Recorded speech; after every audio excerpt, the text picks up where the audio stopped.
बिस्मिल्लाहिर्रहमानिर्रहीम। अस्सलाम वालेकुम नादरीन, आप यूट्यूब चैनल देख रहे हैं। मैं इमरान खान हूँ। नादरीन, सबसे पहले तो रात गए खलीज फारस में एक मरतबा फिर सूरत हाल ख़राब हुई है। अमेरिका और इसराइल ने फ़िज़ाई हमले किए हैं और ईरान ने जवाबी कार्रवाई की है। दोनों जानिब से जो स्टेटमेंट आया वो आपके सामने मैं रख देता हूँ, और जो इलाकाई मीडिया है उसने क्या रिपोर्ट किया वो भी मैं आपके सामने रख देता हूँ। लेकिन एक चीज़ मैं पहले कंफर्म कर दूँ आपको कि ये रात को झड़पें हुई हैं, लेकिन एक स्पेसिफिक टाइम पीरियड के लिए थी। उसके बाद फिर मामला थम गए हैं।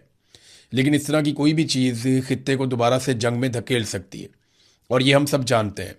और नेतन्याहू अभी तक इस जंगबंदी के ऊपर मुकम्मल तौर पर आमादा नज़र नहीं आता, तो मे भी दोबारा जंग शुरू करने में कोई ना कोई हिकमत अमली हो। बहरहाल इस वक्त जो मुतदाद इतलात आ रही हैं उनके मुताबिक अमरीकी अफवाज ने जनूबी ईरान में मिज़ाइल लॉन्च करने वाले ठिकानों पर और बारूदी सुरंगें बिछाने की कोशिश करने वाली ईरानी कश्तियों को निशाना बनाया। ये अमरीकी मीडिया कह रहा है। अमरीकी हुकाम के मुताबिक आबना हुरमज़ में बारूदी सुरंगें बिछाने वाली कुछ जो पासदारान इनकलाब की वो कहते हैं जी कश्तियाँ थीं, उन्हें तबाह किया गया, उन्हें निशाना बनाया गया। और उसके साथ ही बंदर अब्बास में ज़मीन से फ़ज़ा में मार करने वाले मिज़ाइल के एक ऐसे ठिकाने को भी हदफ बनाया गया जो अमरीकी जंगी तैयारों को निशाना बना रहा था। दूसरी जानिब ईरान ने जो दावा किया वो ये है कि आज रात बंदर अब्बास के करीब उनकी कश्तियों पर होने वाले हमले में 4 आम माहीगीर हलाक हुए हैं, और मकामी मीडिया ने उन हलाक शुदगान की तस्वीरें भी जारी की हैं। ईरानी माहीगीरों की शहादत का ये दावा अमरीकी रिपोर्ट्स के बिल्कुल बरक्स है, जिनमें कहा गया था कि ये फ़ौजी कश्तियों को निशाना बनाया गया है, और ये IRGC की कश्तियाँ थीं और उनके ऊपर अटैक किया गया है। जबकि अल जज़ीरा के रिपोर्टर अली हाशिम वो ये कहते हैं कि उनकी ईरानी सोर्सेज से बात हुई है, और वहाँ से जो उन्हें पता चला वो ये है कि बंदर अब्बास के करीब सुनी जाने वाली शदीद फायरिंग का सिलसिला उस वक्त शुरू हुआ जब पासदारान इनकलाब ने समंदर में एक बहरी जहाज को निशाना बनाया, जिसके बाद अमरीकी जंगी तैयारों ने ईरानी फौजी कश्तियों पर हमले किए। ये खबर जो है वो अल जज़ीरा के रिपोर्टर बता रहे हैं। अच्छा, वो ये बताते हैं इस हमले में IRGC बहरिया के कई अहलकार शहीद हो गए हैं, और ज़राए ने उन्हें मज़ीद बताया कि सूरत हाल अब भी नाजुक है और वाक़यात अब भी सामने आ रहे हैं। अच्छा, ये उस वक्त रिपोर्ट हुआ जब हमले हुए थे। तो नादरीन, ये एक झड़पों की सूरत हाल इसको कहा जाएगा। दोनों जानिब से अटैक किया गया। इसमें जो है वो जंगी तैयारे भी इस्तेमाल हुए हैं, इसमें जो है वो ज़मीन से हवा में मार करने वाले रॉकेट्स भी इस्तेमाल हुए हैं, और बहरी फ़ौज भी इस्तेमाल हुई है, और काफ़ी नुकसान हुआ है। अब इस नुकसान के ऊपर ईरान जब तफसीली जवाब देगा तो तब पता चलेगा। वैसे भी ईरान ने हमेशा कहा कि हम जो भी कार्रवाई की जाएगी उसका जवाब ज़रूर देंगे, और ईरान का ट्रैक रिकॉर्ड भी यही है। अब अगर इसमें ईरान का ज़्यादा नुकसान हुआ है तो देखना होगा कि ईरान जवाबी कार्रवाई कैसे करता है। मैं बाकी इंटरनेशनल खबरों की तरफ आता हूँ, लेकिन सबसे पहले पाकिस्तान से मुतालिक एक अहम खबर यह है कि पाकिस्तान के वज़ीर आज़म चीन में मौजूद हैं, और उनकी बगल में पाकिस्तान के आर्मी चीफ बैठे हैं। ये कोई जंग नहीं चल रही इस वक्त। पाकिस्तान किसी मुल्क के साथ कोई जंग नहीं लड़ रहा, और पाकिस्तान ने जंग फिलहाल लड़नी भी नहीं है किसी के साथ। अभी अमरीकी सदर चाइना में होकर गए हैं, उनके बाद रूस के सदर चाइना में होकर गए हैं। दोनों के साथ उनका आर्मी चीफ नहीं आया। फिर कुछ अर्सा पहले जो है वो होकर गया था पेड्रो, जो स्पेन के वज़ीर आज़म है, उनके साथ भी उनका आर्मी चीफ नहीं आया। ईरानी क़यादत भी आई थी, और ईरानी जो सियासी क़यादत है वो भी पहुंची थी चीन में, लेकिन उनके साथ भी उनका आर्मी चीफ नहीं आया। हमारे पीछे रह जाने की जो एक बड़ी वजह ना वो यही है कि हमारे सियासतदानों को कोई भी फैसला करने से पहले मुल्की मफाद में नहीं देखना होता। उन्होंने ये देखना होता है कि एस्टेब्लिशमेंट का इसमें फ़ायदा है या नहीं है। वो बेचारे सिर्फ एस्टेब्लिशमेंट के मफाद का तहफ़्फ़ुज़ करते रहते हैं, और पाकिस्तान का मफाद कहीं और रह जाता है। भारतीय वज़ीर आज़म पूरी दुनिया में जाता है, उसके साथ उसका आर्मी चीफ नहीं होता। वो दुनिया के जिस मुल्क में भी जाता है वो खुद बात करता है, उसके वज़रा बात करते हैं। वो अपने आर्मी चीफ को अपनी बगल में या अपने पहलू में बिठाकर नहीं रखता। यूक्रेन गुज़िश्ता 4 साल से जंग लड़ रहा है, और बहुत ताकतवर मुल्क है रूस जिसके साथ वो जंग लड़ रहा है। जब यूक्रेन का सदर जाता है दुनिया के ममालिक में तो उसकी बगल में भी उसका आर्मी चीफ नहीं होता, हालांकि उसका आर्मी चीफ दुनिया की एक मुश्किल तरीन जंग लड़ रहा है। मगर जब वो ट्रंप को मिलने गया तब भी उसके पहलू में उसका आर्मी चीफ नहीं था। लेकिन हमारे दौरों में तो ऐसा लगता है कि हमारा आर्मी चीफ अपने अर्दली को अपने साथ लेकर आया हुआ है, और वो अर्दली चाहे चीन हो, चाहे अमेरिका हो, चाहे सऊदी अरब हो या अक़वाम मुत्तहिदा हो, हर जगह के ऊपर अपने आका की तारीफ़ें करना नहीं भूलता। हर जगह वो तारीफ़ें करता रहता है। तो फील्ड मार्शल के इन दौरों से पाकिस्तान को मिलता क्या है? देखिए, इससे फील्ड मार्शल को पजीराई मिलती है, वो दुनिया के काम आते हैं, अमेरिका जो उन्हें कहता है वो करते हैं, वो पॉलिसी उसके मुताबिक बदल देते हैं और बहुत सारे ममालिक की डिमांड्स को पूरा करते रहते हैं। क्योंकि इमरान खान साहब सऊदी अरब के साथ दिफाई मुआहदे के हवाले से रिलेक्टेंट थे, लेकिन फील्ड मार्शल ने यह फौरी तौर पर कर दिया। अमेरिका के हवाले से इमरान खान साहब के तहफ़्फ़ुज़ात थे कि हम कोई गुलाम नहीं हैं, उनका एक एब्सोल्युटली नॉट का एक मौक़िफ़ था। फील्ड मार्शल ने वो चीज़ें बदल दी और फिर आप देखें कैसे अमेरिका की सोच बदल गई पाकिस्तान में जमहूरियत के बारे में और पाकिस्तान में सूरत हाल के बारे में। फिर उन्होंने किस तरीके से रजीम चेंज ऑपरेशन पाकिस्तान में करवाया। बहरहाल इन दौरों का पाकिस्तान को कोई फ़ायदा नहीं होता, टके का फ़ायदा नहीं होता। मीडिया पर ज़बरदस्ती झंडे गाड़े जाते हैं, पाकिस्तान को बड़ी कामयाबी मिल गई। भी पाकिस्तान को कामयाबी मिल गई, ना तो आपने कश्मीर फतह किया और ना ही भारत से अपना पानी खुलवा पाए, ना ही दहशतगर्दी ख़त्म कर पाए, ना ही हम अपने हमसायों से ताल्लुकात बेहतर कर पाए, ना ही हमारी मईशत संभली, ना ही बड़े पैमाने पर पाकिस्तान में सरमायाकारी आई, बल्कि उल्टा क्या हुआ, गुर्बत, महंगाई और बेरोजगारी में इजाफा हो गया। तो पाकिस्तान को क्या फ़ायदा हुआ फील्ड मार्शल के दौरों का? कोई फ़ायदा नहीं हुआ। हाँ, यही चीज़ें अगर आज़ाद तरीके से पाकिस्तानी सियासतदान करें तो पाकिस्तान को बहुत फ़ायदा होगा। हत्ता कि आप ये देख लें कि DGISPR के मुंह से या फील्ड मार्शल साहब के मुंह से फितनतुल खवारिज अल फितनतुल हिंदुस्तान, ये हम रोजाना सुनते हैं। बड़ी अच्छी बात है, ये बात करते हैं, लेकिन ये इतनी सी बात भी अमेरिका को नहीं समझा पाए। इतने दौरे किए, अमेरिका की इन्होंने सारी बातें मानी, उनके कहने के ऊपर इसराइल के साथ बैठ गए बोर्ड ऑफ पीस में, उनके कहने के ऊपर तमाम चीजें की जैसे उन्होंने चाहा। तो अमेरिका की हर बात मानने के बावजूद अमेरिका को सिर्फ अपनी एक बात नहीं बता पाए कि एक फितनतुल हिंदुस्तान भी है, यानी इंडिया पाकिस्तान के खिलाफ दहशतगर्दी की कार्रवाइयां करवाता है पाकिस्तान के अंदर। यह पाकिस्तान की फौज का ऑफिशियल मौक़िफ़ है। इस मौक़िफ़ के ऊपर अमेरिकन को अभी तक कायल नहीं कर पाए और उनकी हर बात इन्होंने मान ली है। अब अमेरिकी वज़ीर ख़ारजा भारतीय सरजमीन पर खड़े होकर पाकिस्तान से आने वाली दहशतगर्दी को एक हकीकत बता रहा है। उनका स्टेटमेंट है, निकाल के आप पढ़ लें। तो पाकिस्तान का इसमें क्या फ़ायदा हुआ? फ़ायदा सिर्फ इस सिस्टम का है जिसे आसिम मुनीर साहब चला रहे हैं और कुछ सियासी टाउट्स जो हैं वो इसमें सहूलतकारी कर रहे हैं। पाकिस्तान का इस खेल में टके का फ़ायदा नहीं है। मैंने अभी आपको बताया कि हर चीज़ में पाकिस्तान बदकिस्मती से पीछे जा रहा है। अब ये मार्को रूबियो जब भारत में पहुंचे तो मार्को रूबियो का इस्तकबाल कैसा हुआ, यहां पे बहुत सारे मनाजर हैं, मैं वो देख रहा था और हैरान हो रहा था कि अमेरिकन स्टेट सेक्रेटरी जो उनके वजीर खारजा है मार्को रूबियो, वो इंडिया के दौरे पे आते हैं तो एयरपोर्ट पे एक नॉर्मल सिचुएशन होती है, यानी सिविलियंस हैं वहां पे, कुछ दीगर लोग मौजूद हैं, थोड़ी सी सिक्योरिटी है, वो उनका इस्तकबाल करते हैं और उन्हें लेकर चले जाते हैं। इंडिया का कोई शहर बंद नहीं हुआ, कोई इलाका बंद नहीं किया गया, सड़कें भी खुली थी। अगर ये इधर वाली सड़क से जा रहे हैं तो उधर वाली सड़क खुली हुई है।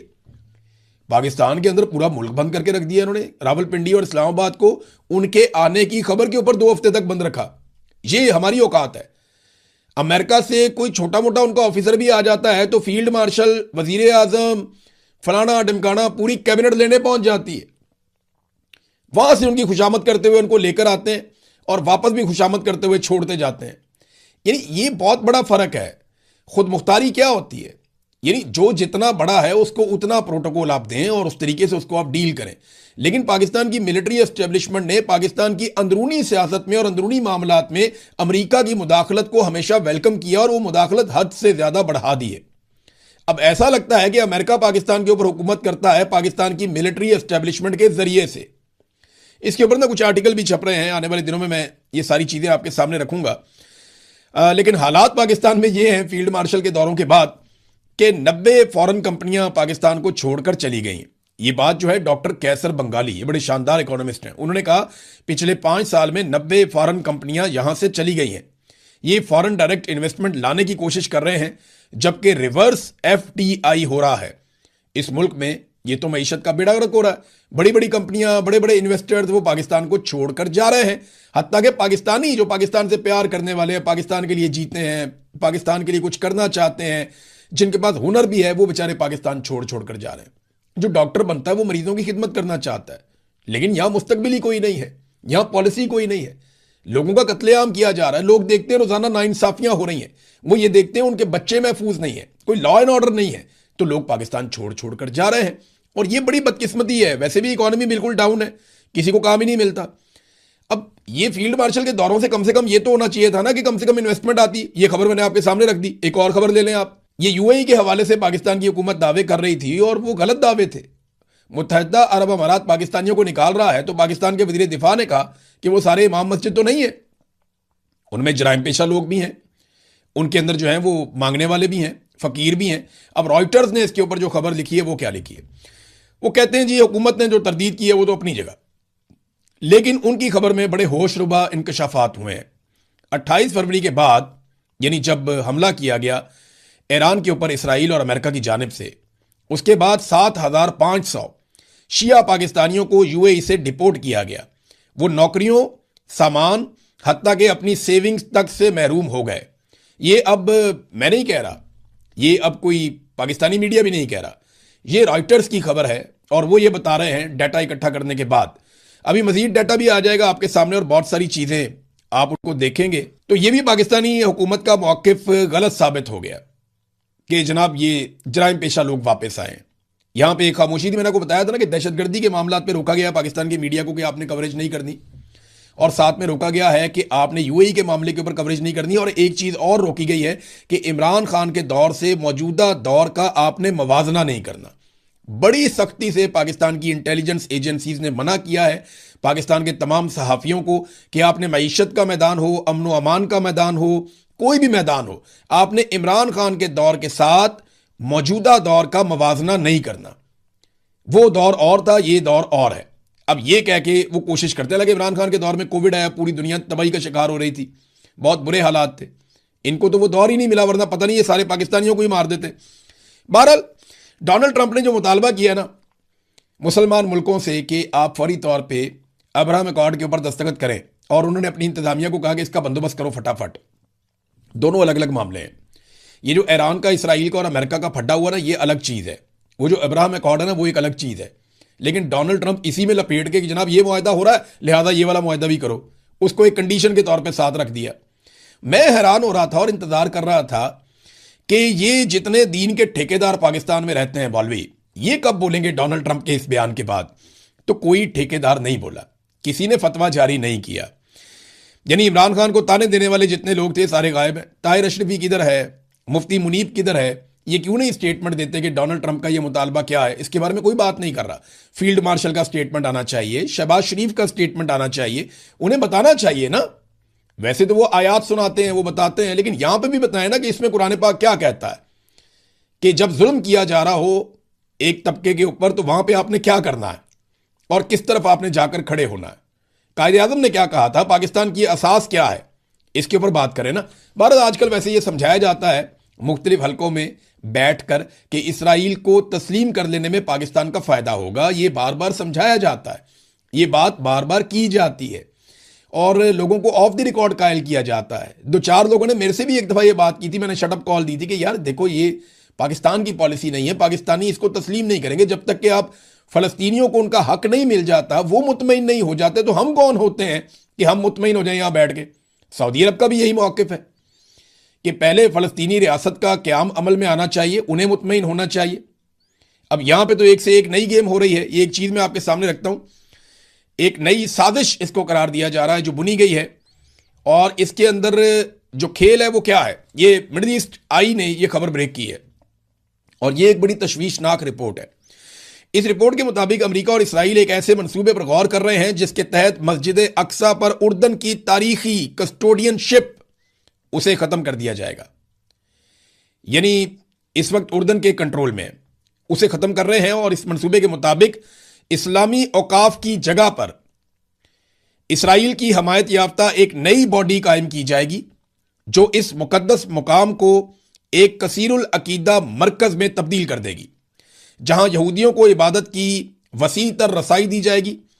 इसराइली निगरानी इसको हासिल होगी। रिपोर्ट में मजीद कहा गया कि ट्रंप इंतजामिया की ख्वाहिश है कि मस्जिद अक्सा की मुस्लिम शनाख्त को ख़त्म करके इस जगह को एक ऐसे तारीखी सियाहती मुकाम में तब्दील कर दिया जाए जो तीनों इब्राहिमी मज़ाहिब इस्लाम, ईसाइयत और यहूदियत की मेज़बानी कर सकें।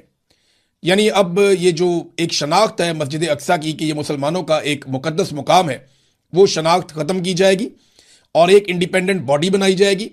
वो बॉडी इसराइल की निगरानी में काम करेगी और इसराइल का तहफ़्फ़ुज़ करेगी और ये एक सियाहती मुकाम में कन्वर्ट हो जाएगा और सबको इजाज़त होगी और वो बॉडी फैसला करेगी कि किसने जाना और किसने नहीं जाना। अब इसके ऊपर बोर्ड ऑफ पीस में कौन आवाज उठाएगा? कौन उठाएगा आवाज? कौन इस पर बात करेगा? क्या पाकिस्तान के फील्ड मार्शल इस पर बात करेंगे, जो बोर्ड ऑफ पीस का हिस्सा है? लेकिन वो तो डोनाल्ड ट्रंप के फेवरेट फील्ड मार्शल हैं, वैसे इसके ऊपर उन्हें बात करनी चाहिए, या हमारे मौलवी कम से कम इस पर बात करें, जो दीन के ठेकेदार बनते हैं। नाज़रीन देखें, पाकिस्तान में ना एक जो ताकतवर है ना, उसी को रहने का हक है। मैं आपको एक मिसाल देकर अभी बताता हूं। अगर आप ताकतवर है, आप पाकिस्तान में रह सकते हैं। आपके मिलिट्री एस्टेब्लिशमेंट से अच्छे ताल्लुकात होने चाहिए फौज के साथ, और आपके पास ताकत होनी चाहिए, पुलिस वाले आपके वाकिफ होने चाहिए, अदालत के अंदर जजेस आपके कंट्रोल में होने चाहिए। आप पाकिस्तान में रहें, जो मर्जी करें, आपको कोई कुछ नहीं कह सकता। Rule of law. बिस्मिल्लाहिर्रहमानिर्रहीम, अस्सलाम वालेकुम नाज़रीन, आप यूट्यूब चैनल देख रहे हैं, मैं इमरान खान हूं। नाज़रीन, इस वीलॉग में मेरे पास सिर्फ 2 खबरें हैं। एक चीज़ मैं आपको बताऊं, ये बहुत ही बारीक वारदात है और ये कार्रवाई अब दोबारा डालनी शुरू की गई है। ये पहले भी किया गया था, अब दोबारा किया जा रहा है। पाकिस्तान के मीडिया के ज़रिए से, पाकिस्तान की पॉलिटिकल एंटिटीज़ के ज़रिए से ये साबित करने की कोशिश की जा रही है कि कुछ भी पाकिस्तान में तब्दील नहीं हुआ। जो कुछ पाकिस्तान में 2024 के इंतखाबात में हुआ, ये हमेशा से होता है। जैसा जुल्म, बर्बरियत और तशद्दुद पाकिस्तान की मिलिट्री एस्टेब्लिशमेंट ने किया, ये नॉर्मल चीज़ है, ये कोई नई चीज़ नहीं है। दहशतगर्दी पहले भी थी, दहशतगर्दी आज भी है। मईशत के साथ जो इमरान खान के दौर में हुआ, वही अभी हुआ।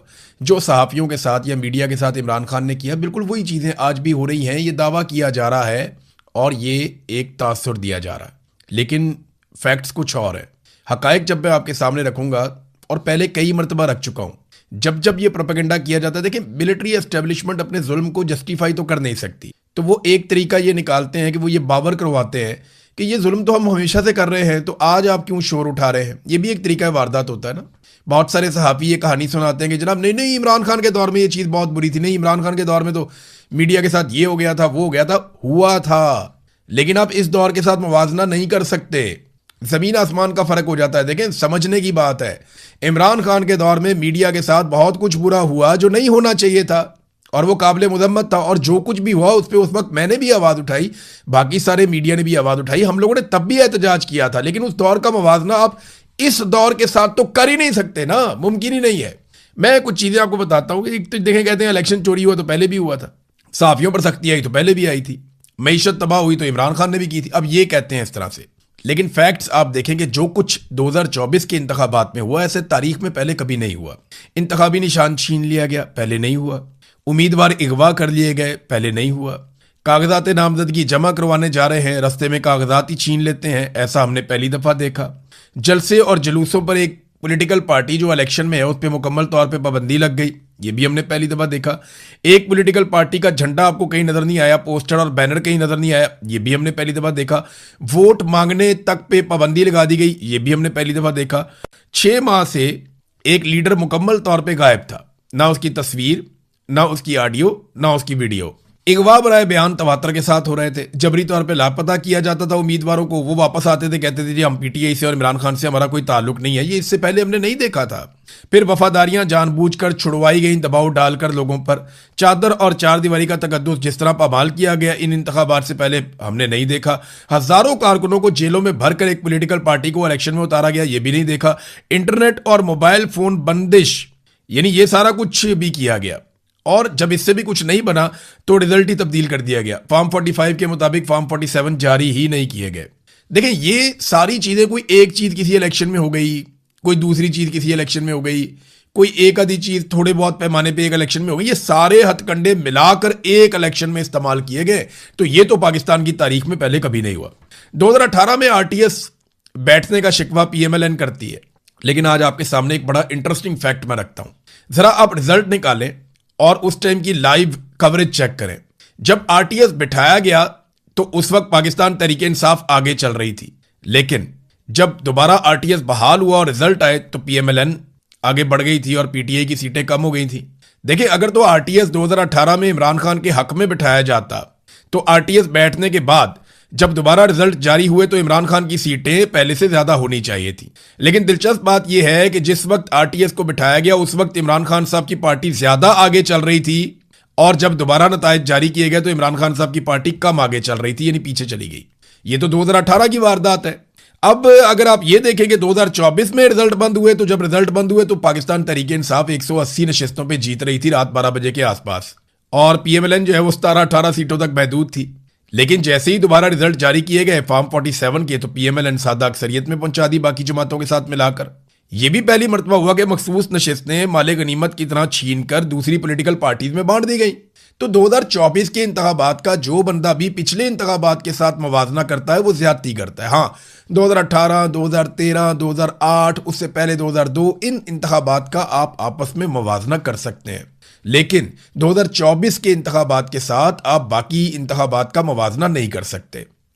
हाँ, ज्यादती हमेशा एस्टेब्लिशमेंट करती है, लेकिन एक लिमिट तक करती है। लेकिन इस मरतबा उन्होंने अपने सारे हथियार इकट्ठे करके एक साथ चलाए हैं और उनकी शिद्दत में भी इजाफा किया। सहाफियों पर जुल्म एक आ जाता है जी, तो इमरान खान के दौर में भी हो रहा था, अब भी हो रहा है, कौन सी वो नई चीज हो रही है? नहीं जी, ऐसे नहीं है।